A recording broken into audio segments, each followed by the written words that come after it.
To the surprise of many outsiders, Iranian oil production has roared back since the easing of international sanctions in January. According to the International Energy Agency, Iranian output climbed through the pre-sanctions level of 3.6 million barrels a day by May and reached a monthly average of 3.72 million barrels a day in November. Sanctions imposed in 2012 had cut output by 1 million barrels a day. The comeback refutes earlier doubts that the Islamic Republic could sustain a production increase once floating storage was exhausted. In fact, says a research note from Arab Petroleum Investment Corporation, Iran had been preparing oil fields for the end of sanctions since mid-2013.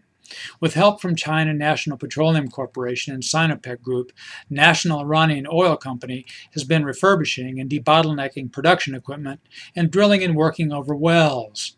As expected, the first Iranian supply surge came from limited onshore storage and tankers, which held more than 40 million barrels at the end of 2015, according to Apicorp. But production has risen since January, too. About 250,000 barrels a day is from new fields in the West Karun region. One of those fields, South Azedegan, was on early production before sanctions ended. Output from Azar field increased to 67,000 barrels a day from 27,000 barrels a day. Most of the post-sanctions increase occurred in mature fields operated by NIOC, such as Marun, Gashtaran, and Awaz, which absorbed most of the cuts and represented 75% of Iran's pre-sanctioned capacity. Apicorp says Iran has recaptured much of the market share it lost in Europe and has increased exports to Asia. While sanctions were in place, Iranian oil went mainly to China, India, Japan, and South Korea. Apicorp thinks Iran, which with mature field decline rates of 6 to 12%, has reached near-term production limits.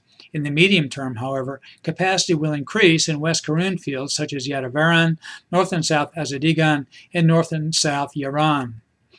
But reaching Iran's production target of 5 million barrels a day requires foreign investment and technology. Favorable terms under the new international petroleum contract and Iran's ability to assure a stable political landscape, Apicorp says, will both be necessary for future capacity growth. I'm Bob Tippie, editor of Oil and Gas Journal, and that's the editor's perspective, which appeared first in text at www.ogj.com on December 16, 2016.